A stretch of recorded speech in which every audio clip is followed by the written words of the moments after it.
कि अब भारत चुप नहीं बैठेगा। जहां जहां आतंकवाद होगा, आप केवल हमास के साथ क्यों खड़े? पूरे संसार में डेमोग्राफिक चेंजेस देख रहा हूं, पूरे संसार कि यहाँ अंदर कौन कौन से कसाब बैठे हैं, उन्हें भी ढूंढना पड़ेगा। मैं कहना चाहूंगा कॉमन सिविल कोड है, ये तत्काल लागू भारत में नहीं किया गया तो भारत में एक बड़े संकट की आहट में देखो। ये धरती भगवा हरी होने की ओर बढ़ रही है। हमसे लोगों ने जीवन सीखा है, प्रतिशत का प्रबोध, दशमलव का ज्ञान, शून्य का बोध दिया किसने? अंग अक्षर औषधियों को बताया किसने? तो ये जिस दिन भी हम अपने स्वरूप, सत्ता और अपनी निजता अथवा अस्तित्व की ओर झांक कर देखेंगे, हमें से परकीय प्रभाव उसी पल दूर हो जाएगा। वो शेर जैसे लोग हैं, हमें उनसे सीखना चाहिए कि किस प्रकार से युद्ध किया जा सकता है। नमस्कार, पांचजन्य के डिजिटल मंच पर आज आपका फिर से एक बार स्वागत है। आज हम बात करेंगे विश्व के उस सबसे बड़े घटनाक्रम की जो वैश्विक स्तर पर चिंताओं का नया ज्वार उठा रहा है। एक छोटी सी चिंगारी जिसमें दावानल बनने की पूरी संभावनाएं हैं। जी हाँ, हम आज बात कर रहे हैं इजराइल फिलिस्तीन दोनों के बीच में जारी तनातनी संघर्ष और उस संघर्ष की जिसमें अब तक हज़ारों जानें जा चुकी हैं। और आज इस बात की गहराई को समझने के लिए हमने लीक से हटकर परंतु मुद्दे से गहराई से जुड़े हुए एक व्यक्तित्व को अपने साथ जोड़ा है। आज हमारे साथ जूना पीठाधीश्वर आचार्य महामंडलेश्वर अवधेशानंद गिरी जी महाराज हमारे साथ हैं। आप में से बहुत सारे बंधुओं को ये प्रश्न हो सकता है आपका कि एक रणनीतिक, एक भौगोलिक, एक वैश्विक, एक राजनीतिक समस्या की चर्चा के लिए पांचजन्य क्यों अवधेशानंद जी के पास आया है। तो हम आपको बता देते हैं कि अवधेशानंद जी उन वैश्विक धर्माचार्यों में से, इने गिने लोगों में से हैं जो इस पूरे प्रकरण की बारीकियों को बहुत गहराई से समझते हैं। इजराइल का जो 60वां राष्ट्र स्थापना दिवस था, उस 60वें राष्ट्र स्थापना दिवस में पूरी दुनिया से जो 60 लोग चयनित करके इजराइल तेल अवीव में बुलाए गए थे, उसमें 59 राष्ट्राध्यक्षों के साथ 60वें धर्म प्रमुख के तौर पर आपको आमंत्रित किया गया था। इसके अतिरिक्त हिंदू ज्यूइश संवाद शिखर सम्मेलन जो हुआ इजराइल में, उसमें आपको आमंत्रित किया गया था। अमेरिका की कैपिटल हिल में, यानी कि वहाँ के राष्ट्रपति भवन में, इस वैश्विक विषय को समझने के लिए जिन लोगों को आमंत्रित किया गया था, उसमें भी अवधेशानंद जी को बुलाया गया था।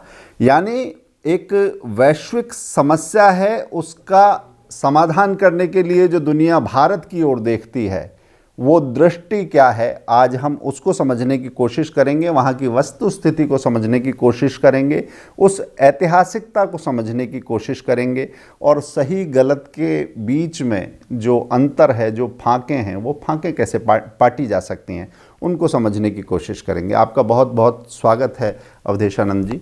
मेरा पहला जो प्रश्न है, भारत, लोग कहते हैं कि लड़ाई तो दो देशों के बीच में है, परंतु भारत एक धर्मपरायण देश रहा है, कर्तव्य की भूमि रही है। आज इस संकट के दौर में इस कर्तव्य के लिए भारत का कर्तव्य क्या है, हमारी दृष्टि क्या होनी चाहिए? चिरकाल से ही भारत वैश्विक समस्याओं के समाधान के लिए अग्रणी भूमिका निभाता रहा है।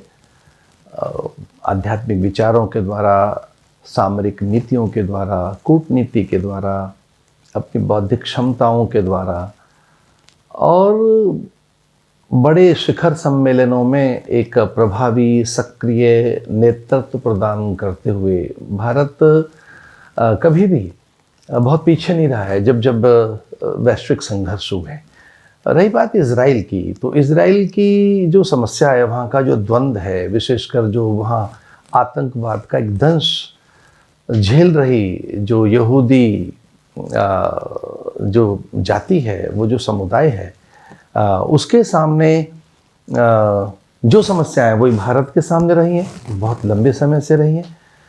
तो भारत का साथ जब मिला इजराइल को, हमास के आतंकवाद के बाद भारत के प्रधानमंत्री ने खुले मन से कहा कि हम इजराइल के साथ खड़े हैं, तो एक अर्थ ये भी हुआ कि अब भारत चुप नहीं बैठेगा। जहाँ जहाँ आतंकवाद होगा, जहाँ जहाँ उन्माद होगा, जहाँ जहाँ मानवीय मूल्य ध्वस्त होंगे, अथवा जहाँ भी किसी भी प्रकार की पैसाचिकता और दुष्प्रवृत्तियाँ अथवा दस्युओं का आक्रमण होगा, तो आज इस युद्ध में भारत ने ये भी बताया है कि भारत नेतृत्व करने के लिए सक्षम है।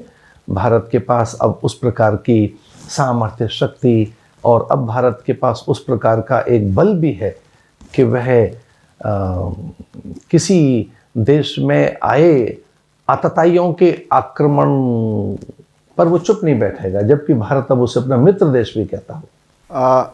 मुझे एक कवि की पंक्तियाँ बहुत प्रसिद्ध हैं। समरशेष है नहीं दोष का भागी केवल व्याध, जो तटस्थ हैं समय लिखेगा उनका भी अपराध। जी। तो भारत तटस्थ नहीं है, जो मौन है भारत उसमें मौन नहीं है। भारत की ये जो मुखरता है अन्याय और आतंकवाद के विरोध में है, ऐसा आपने कहा। इसके साथ ही आपने जो कहा कि दोनों की समस्याएं एक जैसी रही हैं, दोनों की पीड़ा एक जैसी रही है, इस पीड़ा का साझापन आप कैसे देखते हैं? देखिए, भारत पिछले कई सौ वर्षों से आक्रमणकारियों को, आतताइयों को, आतंकवादियों को और विशेषकर उनको जो भारत की मान मर्यादा, यहाँ की परंपरा, मूल्य, यहाँ की जीवन शैली को ध्वस्त करते चले आए हैं।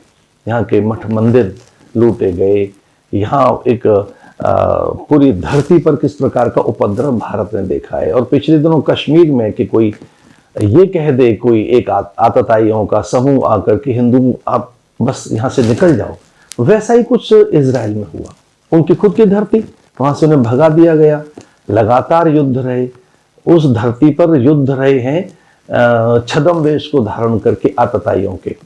इजराइल की वो धरती है, उन्होंने अपनी धरती फिर से वापस की है, ली है, और वो अतिक्रमण नहीं है, छीनी नहीं गई है, छल बल से नहीं, उन्होंने खरीदी है पूरी धरती।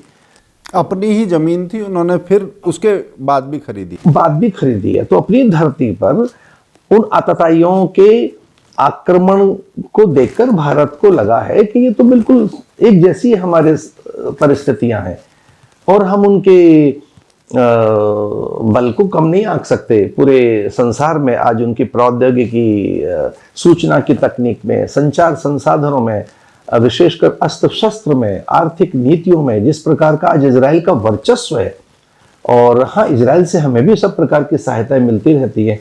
तो ये भारत ने एक बताया है कि अब अवसर है कि भारत, बढ़ता हुआ भारत, सशक्त समर्थ भारत, शक्तिशाली भारत, और वह भारत कि किसी भी देश पर किसी प्रकार का भी कोई आतताइयों का आक्रमण होता है तो भारत उसके साथ रहेगा। जैसा कि अमेरिका कहता है इराक में कि यहाँ रासायनिक शस्त्र हैं, जिस प्रकार से कि वो कहता है कि हम पूरे संसार में शांति पैदा करना चाहते हैं, हम उस प्रकार का दखल नहीं देंगे। कहीं किसी की स्वायत्तता, स्वतंत्रता, उनकी निजता अथवा उनके व्यक्तिगता में हमारा कोई प्रवेश नहीं होगा। पर हाँ, हम चुप भी नहीं बैठेंगे अगर कोई व्यक्ति किसी प्रकार से पीड़ित है तो इस आतताइयों के आक्रमण का जो दुष्प्रभाव है कि पूरा युद्ध जैसा अब ये विश्व का मैदान बनने वाला है, पूरा संसार युद्ध की ओर धकेला जा रहा है, उसमें भारत की पहल से ये दिखाई देता है कि भारत वो देश है कि जो दूसरों की आंखों में आंखें झांककर देख सकता है, यूक्रेन और रसिया के युद्ध में तटस्थ रह सकता है, जबकि यूक्रेन और रसिया में चाइना कूदा और अमेरिका, पर भारत की तटस्थता यूक्रेन और रूस में ये भी सिद्ध करती है कि भारत समर्थ देश है। उसे बाध्य नहीं किया, अपना स्टैंड ले सकता है, उसे बाध्य नहीं कर सकते आप। लेकिन हाँ, इजराइल के साथ खड़े होकर भारत ने अपनी सामर्थ्य का परिचय कराया पूरे विश्व मंच को। आप इसको सामान्य घटना ना लें।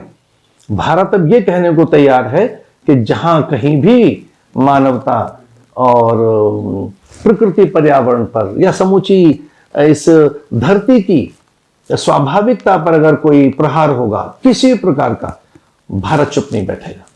केवल इजराइल के साथ खड़ा होने का ये नहीं है कि हम इजरायली सरकार के साथ खड़े हैं, बल्कि हमने इस अवसर को एक चुनौती मानकर यह भी बताना चाहा है कि आज भारत केवल चंद्रयान पर चहलकदमी नहीं कर रहा है, केवल टेक्नोलॉजी में आगे नहीं है, अर्थव्यवस्था में चौथी शक्ति नहीं है।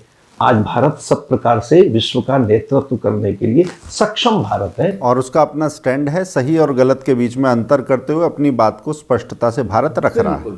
अपना भारत का अपना एक स्टैंड है जो आज से कुछ वर्षों पहले भारत की तटस्थता रहती थी, मूक रहता था, चुप रहता था, बैकफुट पे रहता था। आज वो भारत नहीं है। आज भारत अपनी सामर्थ्य का परिचय कराने में समर्थ है भारत। एक स्वामी जी, आपने बहुत अच्छा उल्लेख किया कि ये एक मौन टूटा है, एक तटस्थता जो थी वो, परंतु इसके साथ ही मैं जो वैश्विक बौद्धिक और तथाकथित उदारवादी जो जमावड़े हैं उनके से जुड़ा हुआ एक प्रश्न आपसे करना चाहूँगा कि जब द्वितीय विश्व युद्ध होता है, हिटलर की बात होती है, तो नाजी को कोसने के लिए सब एक साथ आ जाते हैं, मगर जब इसी तरह के नस्लीय सफाई के लिए संकल्प लेकर बाहर ललकारते हुए हमास जैसे आतंकी संगठन आते हैं तो लोगों के मुंह में जैसे दही जम जाता है, वो बात नहीं करते। ये बौद्धिक बेईमानी, ये विसंगति एक समाज को कहाँ ले जाएगी और आप इसे कैसे देखते हैं? देखिए, अभी हाल की घटना है कनाडा में, वहां के एक बहुत बड़े व्यक्ति को त्यागपत्र देना पड़ गया क्योंकि वो नाजी का समर्थन कर रहा था। पूरे विश्व में उसकी निंदा हो गई। तो ये दोहरे मानदंड है। एक प्रकार से देखा जाए तो ये बड़ी हिपोक्रेसी है, कथन कर रही। वहाँ की जो संसद थी वहाँ पर उसे स्पीकर को इस्तीफा देना पड़ गया। अब मैं इसमें एक नई बात कहना चाहता हूँ और आपके माध्यम से पूरे भारत के दर्शकों को एक नई बात कहना चाहूंगा कि देखिए, ईरान में शिया मुसलमान है और वो कभी भी उनके हक में नहीं है। तो जिस हमास का वो समर्थन कर रहा है ईरान, वैचारिक दृष्टि से, भाव जगत में, संवेदनाओं के धरातल पर वो एक कभी नहीं है। ऐसी क्या व्यवस्था है? आप अन्य देशों में जहां शिया रहते हैं उनके साथ आप नहीं खड़े हैं, आप केवल हमास के साथ क्यों खड़े? तो एक इससे अर्थ ये भी जाता है, चीन में उइगुरों का उत्पीड़न हो रहा है मगर पाकिस्तान कुछ नहीं बोलता, ईरान कुछ नहीं बोलता, बाकी भी मुस्लिम जगत कुछ नहीं बोलता उनके बारे में। हाँ, तो ये भी हमको समझना होगा कि मुस्लिम बंधुओं के भी अपने डबल स्टैंडर्ड हैं। ईरान का खुलकर शियाओं के समर्थन में आना या शियाओं का खुलकर हमास के समर्थन, सुन्नियों के समर्थन में आना, इस एंगल को भी हमको समझना होगा कि ये आतताइयों के लिए, आतंकवाद के लिए इस प्रकार से उनका खुलकर सामने क्यों आना हुआ है। ईरान तो सीधा सीधा शिया मुसलमान है, तो शिया मुसलमान आतंकवादी सुन्नियों के समर्थन में खड़े हैं, जो कि पूरे संसार को चौंकाती है बात। लेबनान और पहले खुद ईरान भी आतिश परस्तों की यानी अग्नि की पूजा करने वालों की जमीन रही है। वही, जैसे मैं लेबनान की बात करूं, मैं सीरिया की बात करूं और जॉर्डन की बात करूं, चूंकि मैंने इजराइल को कई बार देखा है, तो इजराइल की जो सीमाएं, उस आपकी कितनी यात्राएं हुई हैं? 5-6 बार में इजराइल हो आया कम से कम, और उन 5-6 बार में मैंने बहुत नज़दीक से गाजा पट्टी भी देखी है, मैंने जेरी को देखा है, नो मैन लैंड देखी है, झगड़े वाली मैंने देखी है, वेस्ट बैंक मैंने देखा है, जेरूशलम देखा है, मैं टेल अवीव गया हूँ, मैं हाइफा के विश्वविद्यालय में गया हूँ, हाइफा भी मैं देख कर आया हूँ 3-4 बार, और तो और मैं ड्रूज मुसलमानों के गांव तक होकर आया हूँ। मैं ये समझ नहीं पा रहा हूँ कि इजराइल की सेना में सर्वाधिक विश्वसनीय कोई सैनिक हैं तो ड्रूज मुस्लिम हैं। और ये बात मैं ऐसे ही नहीं कह रहा हूँ, मैं इजराइल डिफेंस मिनिस्ट्री के आंकड़े बता रहा हूँ, और मैं चौंकाने वाली बात ये कह रहा हूँ कि इजराइल डिफेंस में सर्वाधिक विश्वस्त, माने ट्रस्टवर्दी, जिन पर भरोसा किया जा सकता है, तो वो ड्रूज मुस्लिम है। एक ऐसी कौम, एक ऐसी जाति जो मुसलमान होकर भी अपने राष्ट्र के लिए मर मिटने के लिए तैयार है, और न केवल वो इजराइल की सेना में है ड्रूज मुस्लिम, वो उच्च पदों पर भी प्रतिष्ठित है। तो इसका अर्थ है कि इन यहूदियों को यह भी पता है कि कौन सी प्रतिभा, योग्यता और किस प्रकार का एक बौद्धिक और वैचारिक बल हमारे साथ खड़ा हो सकता है। पर मैं आपको ये बताना चाह रहा था कि अब ये समय आ गया है कि हमें यह तय करना होगा कि हम आतंकवादियों के साथ हैं या हम मानवता के पक्ष में हैं। जो आपने ये मानवता वाली बात की, मैं फिर विषय को थोड़ा भारत की ओर केंद्रित करता हूँ, भारतवंशियों की ओर केंद्रित करता हूँ, हिंदुओं की ओर केंद्रित करता हूँ।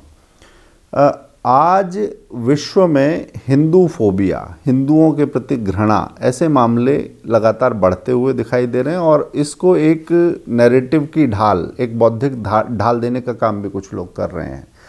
ऐसे में हिंदुओं के प्रति जो विशेषकर घृणा बढ़ाने का काम कर रहे हैं, हिंदुओं को इसका एक क्या रास्ता है हिंदुओं के, क्योंकि एक बड़ा प्रताड़ना सहने का इतिहास है, अपनी ज़मीन पर भी प्रताड़ना सहने का, जैसा आपने कहा था यहूदियों के साथ भी है, हिंदुओं के साथ तो और बड़े नरसंहार और यातनाएं झेली हैं, आज दुनिया में भी हो रहा है। क्या हमें अपने नए मित्र तलाशने होंगे, नई हमें दोस्ती के हाथ बढ़ाने होंगे, और क्या क्या करना होगा? देखिए, मैं कहता हूँ कि इतने वर्षों से और 1000, 1500, 2000 वर्षों से जो हिंदू हम आर्य अथवा हम भारतीय, हम सनातनी जिस प्रकार के प्रहार झेल रहे हैं, आक्रमण झेल रहे हैं, उनमें अब ये नया आक्रमण आया है कुछ सालों से साम्यवादियों का, और वो नए नए प्रकार के विमर्श खड़े करके नए नए प्रकार के नैरेटिव्स खड़ा करते हैं। वो कभी कहते हैं कि देखिए ये तो धर्म हिंसा वाला धर्म है, दुर्गा के पास कितने खड़ग हैं, राम के हाथ में धनुष है, शिव इनका त्रिशूल लेके चलता है, हनुमान इनकी गदा लेके चलती है, ये जबकि बुद्ध अच्छा है। तो मार्क्सवादी कभी बुद्धों के पक्ष में खड़े हो जाएंगे और हमारे बौद्ध भाइयों को भड़काएंगे, कभी वो जैनों के पक्ष में खड़े होते हैं ये कहकर के जैन धर्म तो अहिंसा का धर्म है, कृष्ण के तो हाथ में चक्र है, कितना बड़ा नरसंहार करता है। तो मैं आपको ये कहना चाहूँगा, जब आपने कहा कि नए मित्र तलाशने होंगे, अब ये एक संघर्ष का समय है, बड़ा एक ऐसा समय है कि जब विशेषकर भारत में, तो मुझे लगता है भारत का ये आने वाले 2, 4, 5, 10 वर्ष भारत की दिशा और दशा तय करेंगे। भारत की दिशा और दशा इन्हीं वर्षों में तय होने वाली है। मैं कहता हूँ ये 24-25 का जो वर्ष है, इसमें भी बहुत कुछ ऐसा है जो तय होने वाला है, इसलिए कि मैं पूरे संसार में डेमोग्राफिक चेंजेस देख रहा हूँ पूरे संसार में।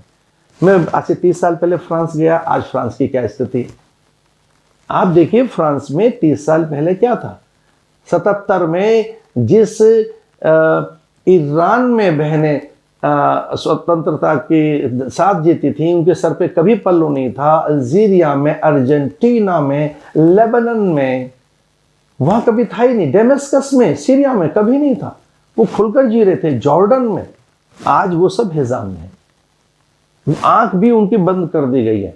तो मुझे जब आपने कहा एक नई बात कि हमें अपने मित्र भी तलाशने होंगे, तो ये एक ऐसा अवसर है कि हम अंतर में जो बरगलाने वाली चीज़ें हैं कि यहाँ जरा सा भी कुछ हो तो JNU जैसी जगह में मार्च पास्ट होने लगते हैं। कोई आतंकवाद का नारा लगा रहा हो, पाकिस्तान जिंदाबाद कह रहा हो, तो उसका सम्मान खड़ा हो जाता है। यहाँ की पॉलिटिकल पार्टियों की ऐसी क्या व्यवस्था है कि पाकिस्तान जिंदाबाद कहने वाले व्यक्ति का आप सम्मान कर रहे हैं? ऐसी क्या व्यवस्था है कि कोई मस्जिद पे झंडा खड़ा कर दे पाकिस्तान का और आप उसका सम्मान करें? पॉलिटिकल पार्टियां। तो अब भारत को यह तय करना होगा कि यहाँ अंदर कौन कौन से कसाब बैठे हैं, उन्हें भी ढूंढना पड़ेगा। अंदर कौन कौन से कसाब बैठे हैं उन्हें भी ढूंढना होगा।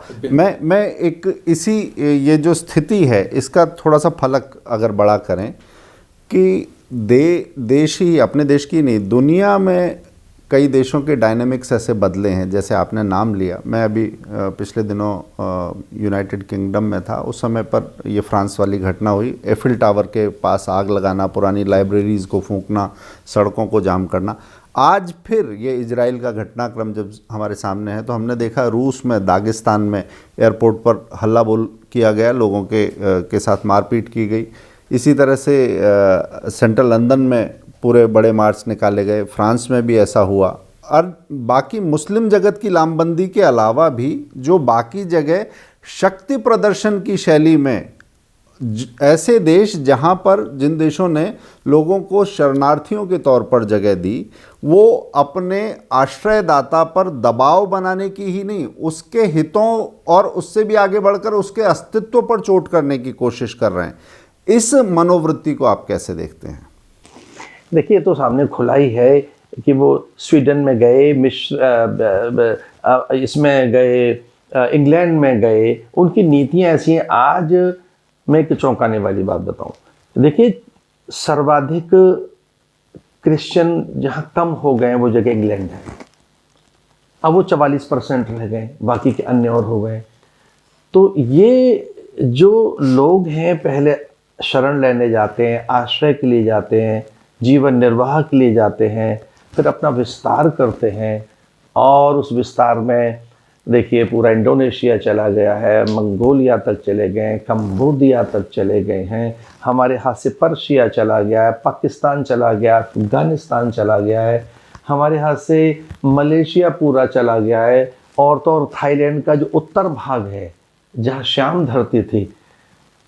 ये मैंने लंबा इसलिए कर दिया है कि अब हम भारतीयों को भी ये समझना होगा कि कोई एक समुदाय, जैसे उत्तराखंड की बात करूं मैं तो, या मैं बंगाल से लेके और अमृतसर तक की बात करूं तो ग्रीन कॉरिडोर बन रहा है पूरा। तो हमें ये समझना होगा कि जो शरणार्थी है उसके वेश में कोई व्यक्ति हमारी भूमि, हमारे संपूर्ण अस्तित्व पर अतिक्रमण करने के लिए आया है। एक सजगता की अपेक्षा है, एक बौद्धिक आंदोलन चले, और ये समझने की आवश्यकता है सरकारों को भी कि मैं तो कहूँगा कि ये जो एक कानून की बात है, जो यूसीसी है, ये मैं कहना चाहूँगा कॉमन सिविल कोड है, ये तत्काल लागू भारत में नहीं किया गया तो भारत में एक बड़े संकट की आहट में देख रहा हूँ।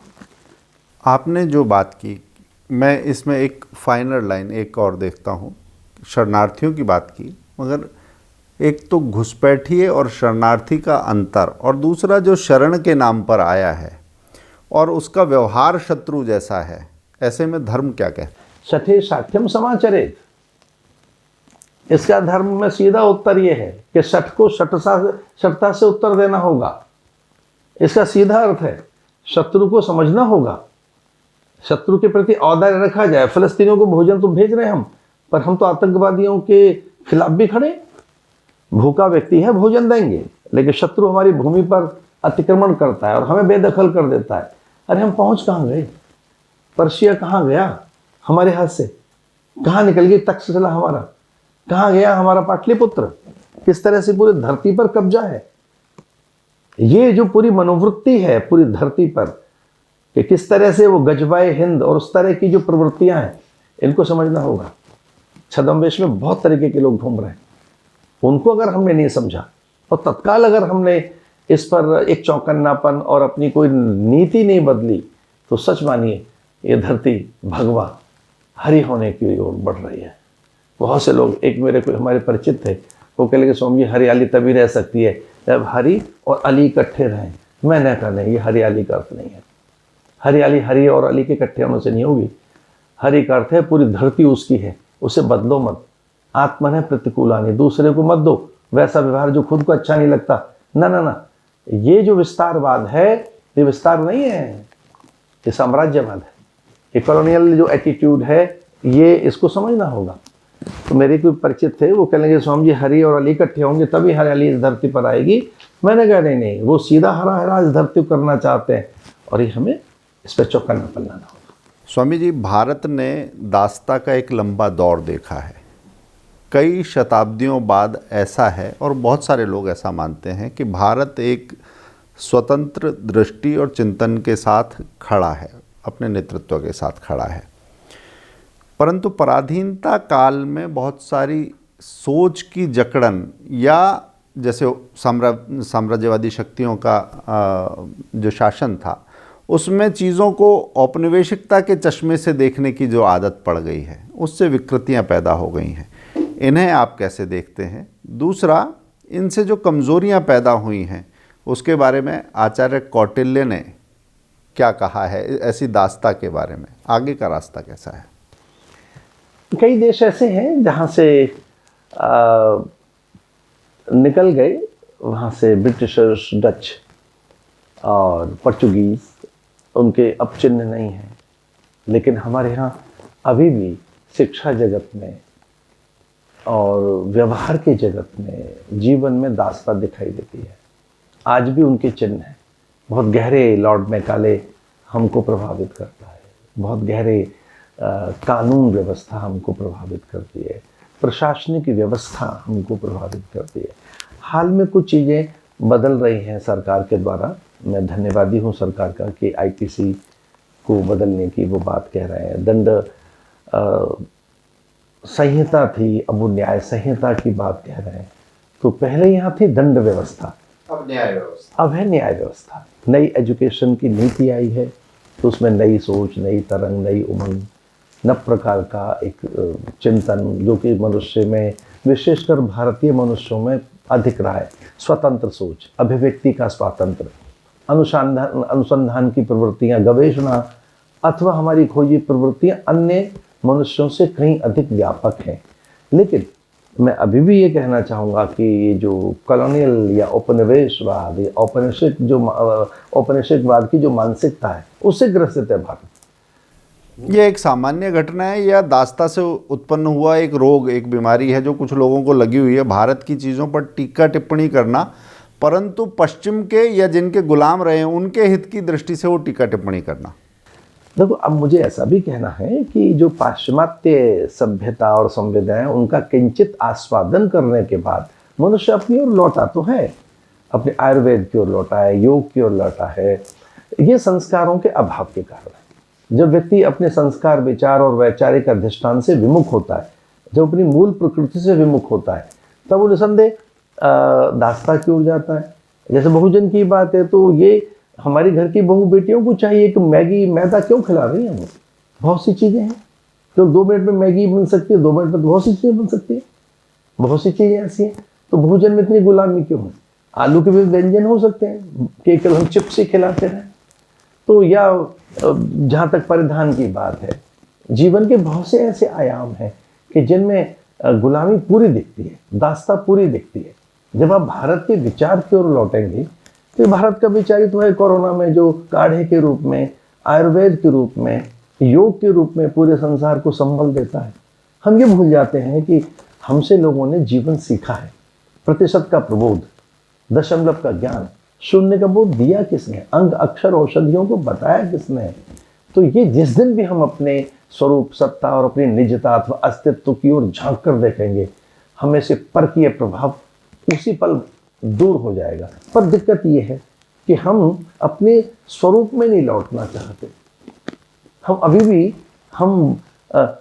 अभिजात्य दिखने के लिए, संपन्न और अधिक समृद्ध दिखने के लिए या प्रभावशाली दिखने के लिए गुलामी में। एक छोटी सी बात कहूँगा, एक शब्द है रौब, रौब झाड़ना। रौब एक परिधान का नाम है। रौब एक एक्चुअली एक आउटफिट है, एक परिधान का नाम है। तो यहाँ आंग्ल भाषा का प्रयोग करके विदेशी वस्तुओं के आश्रय में आप एक बड़प्पन दिखाते हैं। आपको रुतबा दिखाना होता है और रुतबा बाहर की चीज़ है। तो मैं ऐसा कहना चाहूँगा कि भारतीयों को प्रभाव की ओर नहीं जाना है। प्रभाव माने, जैसे मैं इसे और स्पष्ट करना चाहूँ, कोई मुझसे पूछे कि पावर और स्ट्रेंथ को आप कैसे परिभाषित करते हैं, तो पावर सदा दिखना चाहती है, वो नॉइजी है या वो डिस्प्ले होना चाहती है, और स्ट्रेंथ आपकी खुद की चीज़ है। तो औपनिवेशिक इस कॉलोनियल एटीट्यूड ने हमको पावर हंग्री बनाया कि हम प्रभावशाली दिखें, जबकि एक अपना खुद का भी हमारा बल है। ये तब आएगा जब अपने संस्कार, विचार और अपनी प्रकृति की ओर लौटोगे। मैं फिर बातचीत को इज़राइल की ओर केंद्रित करता हूँ। आज जब इज़राइल ने, जो उसके ऊपर हमला हुआ, जो बर्बरता हुई, जब उसने पूरी शक्ति से जवाब देना शुरू किया है और लड़ाई या तनातनी अब अगले चरण की ओर बढ़ती हुई दिखाई दे रही है, तो जैसे ही पलटवार हुआ, बहुत सारे ऐसे वर्ग हैं, बहुत सारी लामबंदियां हैं जिन्होंने ये बात कहना शुरू कर दिया है कि हुदैबिया की संधि की तरह अब शांति की बात करनी चाहिए, अब सुलह की बात करनी चाहिए। हालांकि पूर्व में इस तरह की शांति की बातें बहुत कारगर, शांति को टिकाऊ बनाने के लिए, स्थायी बनाने के लिए एक रास्ता बनाया हो उन्होंने, ऐसा दिखाई नहीं दिया। तो ऐसे संकट में शांति की स्थापना के लिए क्या किया जाए? मैं फिर कहूँगा आचार्य कौटिल्य इस बारे में क्या कहते हैं, और भारत की विश्व के प्रति और भारत की इज़राइल के प्रति ऐसे में दृष्टि क्या होनी चाहिए? देखिए, हमारे यहाँ बलि प्रथा बिल्कुल अच्छी नहीं रही है, पर बकरे की बलि दी गई है, शेर की किसी ने नहीं दी है। शेर ऐसा है कि उसको बलि देने के लिए कोई आगे बढ़ा नहीं है। एक शेर है इजराइल, आर्थिक जगत में उनके आगे सब बौने हैं। सूचना की तकनीक में, संचार के संसाधनों में, प्रौद्योगिकी में, अस्त्र शस्त्र में वो शेर जैसे लोग हैं। हमें उनसे सीखना चाहिए कि किस प्रकार से युद्ध किया जा सकता है। आज भी टैंक उनके खड़े हैं, अंदर घुसे नहीं है। उनका एक मानवीय पक्ष ये भी तो देखिए। कौटिल्य ये कहता है कि पहले अर्थ है, धर्म बाद में। ये शायद बहुत कम लोगों को पता है। धर्म, अर्थ, काम, मोक्ष, इन 4 पुरुषार्थों में शास्त्र ने कहा कि धर्म पहले है, और कौटिल्य इससे बिल्कुल वैमत्य है। कौटिल्य अलग मत रखता है। वो कहता है कि नहीं, पहले अर्थ है और धर्म बाद में है। आपके पास अर्थ ही नहीं है, गौरव ही नहीं है, विचार शक्ति, सामर्थ्य, बुद्धि नहीं है, प्रज्ञा नहीं है आपके पास, तो ये भी तो अर्थ है। तो मैं ये कहना चाहूँगा कि भारत को उनका साथ देना चाहिए, और पलटवार में जो लोग आ गए हैं कब उनके पक्ष में, भारत को अपने स्टैंड के साथ रहना चाहिए, क्योंकि ऐसा कभी भारत में भी हो सकता है। हम चुप न बैठें, भारत में भी हो सकता है। और ऐसी नीतियाँ कहीं कहीं सुलग रही हैं। हाल के जो धमाके हुए हैं वो इस बात के संकेत हैं कि भारत में भी कभी कुछ हो सकता है। तो भारत को अपने स्वरूप में लौटना चाहिए। मैं कहता हूँ घर में फिर से ये जो शिवाजी की नीति है, हमारे गुरु गोविंद सिंह की है, हमें फिर से सैनिक बनना होगा। हर व्यक्ति वहाँ सैनिक है। पहले राष्ट्र है, फिर धर्म है। हमने बहुत कुछ खो दिया है, पहले राष्ट्र है, फिर धर्म है। तो मैं कौटिल्य की दोनों बातों पर आ रहा हूँ। वो कहता है राष्ट्र ही धर्म है और अर्थ ही धर्म है। तो अर्थ आपके पास नहीं है, अर्थ माने वर्चस्व नहीं है आपके पास में, आत्मबोध नहीं है, शारीरिक सामर्थ्य नहीं है, तो आप कभी जीत नहीं पाएंगे। तो एक तो वो ये कहता है, और दूसरी राष्ट्र धर्म को भी कहता है कि धर्म को मैं पूजा पाठ नहीं मानता हूँ, मैं धर्म को राष्ट्र मानता हूँ। और राष्ट्र आपके द्वारा सुरक्षित नहीं है तो आप दुर्बल है, दीन है। जो अपनी भूमि को ही संभाल कर नहीं रख पाया, तो अपनी आन-मान मर्यादाओं को, अपने जीवन मूल्यों को कैसे संरक्षित कर सकता है। स्वामी जी, भारत में जो संत शक्ति है वो सज्जन शक्ति का एक तरह से प्रतीक है, और उस ओर लोगों का मार्गदर्शन करती है। सज्जन शक्ति का मार्गदर्शक रूप हम कह सकते हैं। भारत में संत को इसी तरह से देखा गया। बाकी दुनिया में भी, आप विश्व में संत समाज में, धर्माचार्यों में अग्रणी कतार में हैं। मैं एक प्रश्न करना चाहूँगा कि समाज में सज्जन शक्ति के लिए जो सिविल सोसाइटीज़ हैं कथित, वो उनका आज दृष्टिकोण क्या होना चाहिए, और वास्तव में ये कैसा है एक ख़ास संदर्भ में, एक विशेष परिप्रेक्ष्य में, कि एक ऐसी ताकत जो छिपकर वार करती है, जो नागरिकों को ढाल की तरह इस्तेमाल करती है, उन्हें बंधक भी बना लेती है और अपने ही लोगों पर हमला करके सहानुभूति बटोरने की भी कोशिश करती है। इस छल को, सज्जन शक्ति को कैसे देखना चाहिए? क्योंकि जो तथाकथित सिविल सोसाइटीज़ हैं, जो लिबर्टीज़ की बात करते हैं, ड्यूटीज़ की बात नहीं करते, उस सिविल सोसाइटी को वास्तव में सभ्य समाज पर जब ऐसा आक्रमण हो कि आप पर घात लगाकर हमला हो, आपको बांध लिया जाए, आपको घेर लिया जाए, आपको ढाल की तरह से इस्तेमाल किया जाए, बंधक बना लिया जाए, और आप पर ही हमला करके सहानुभूति अपने पक्ष में लेने का पूरा खेल चल रहा हो, उस समय सभ्य समाज की दृष्टि क्या होनी चाहिए, क्या कर्तव्य है? देखिए, हमारे बहुत सी घटनाएं होती रही हैं। उन घटनाओं में जब कभी मानवीय मूल्यों की बात आती है, तब वो कई इस तरह की जो तथाकथित सिविल सोसाइटी के लोग हैं चुप होते हैं। हमने बहुत बार मोमबत्ती गैंग देखे हैं। देखिए, मैं ये कहना चाहता हूँ कि जो मोमबत्ती गैंग है, इसी के नाम से सिविल सोसाइटी मान लिया भारत में। तो कोई मुझसे पूछे कि हम सिविल सोसाइटी को कैसे परिभाषित करना चाहिए, तो मैं सिविल सोसाइटी को जब परिभाषित करता हूँ तो वो गैंग आया जो जंतर मंतर पर बैठकर वो लेकर आया था कि एक लोकपाल आएगा और पूरे देश में एक अवतरण हो जाएगा। मोमबत्ती गैंग एक, उसे संस्कार, विचार, अध्यात्म, परंपराएं, मूल्य और यहाँ की आस्था से कोई लेना देना नहीं है। वो कुछ एक ऐसा एक सिविल सोसाइटी के नाम पर एक विमर्श खड़ा होता है जो भारत के विरोध में है।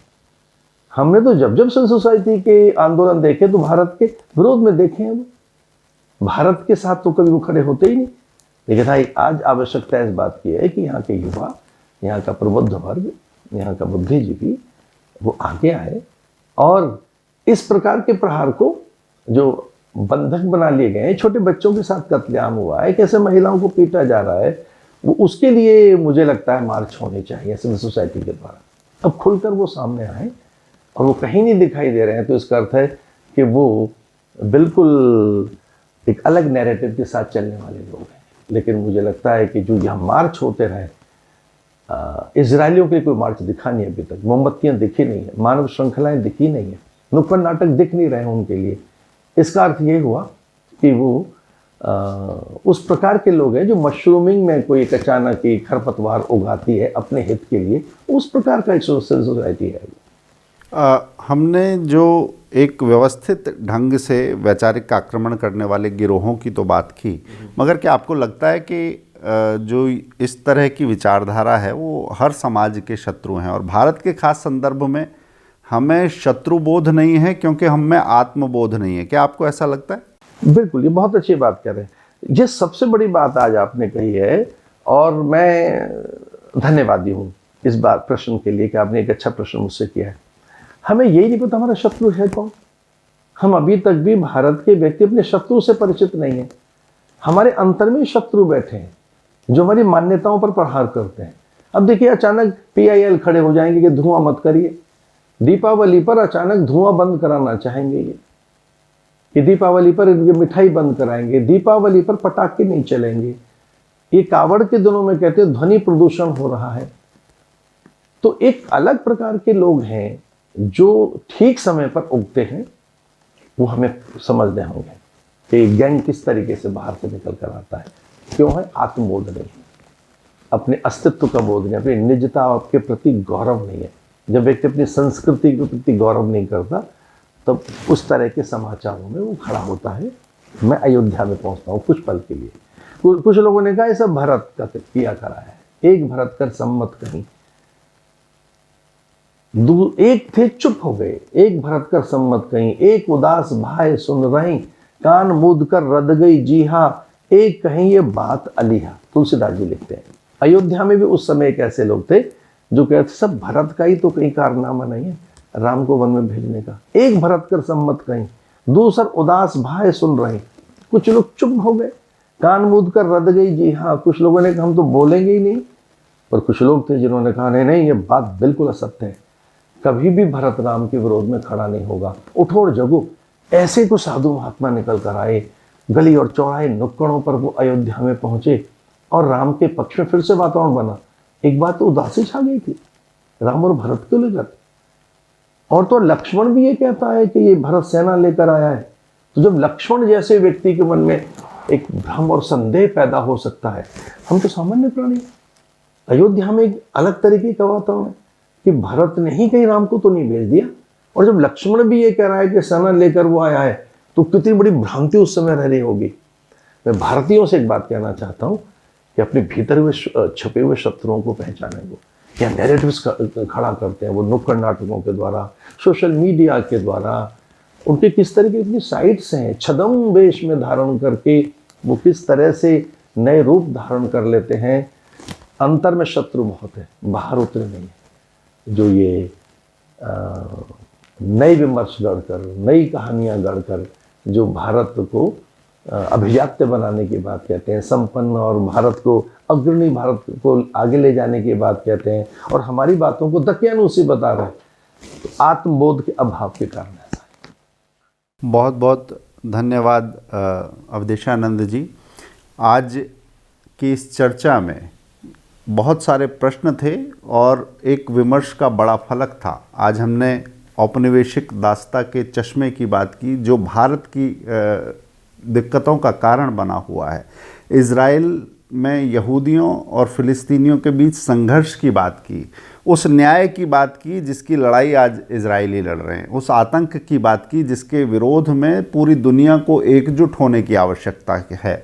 इसके साथ ही आज हमने उन शत्रुओं की बात भी की जो शायद आपके पड़ोस में भी बैठे हुए हैं, आपकी सोशल मीडिया वॉल्स पर भी हैं, शायद आपकी कंपनीज में भी वो हमास का आतंकवाद का समर्थन करते हुए दिखाई दे रहे हैं।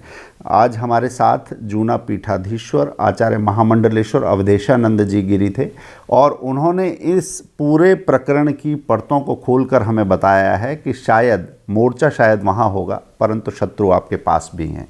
इसी तरह विषयों को गहराई से समझने के लिए देखते रहें पांचजन्य। आज इतना ही, जल्दी ही फिर मिलेंगे।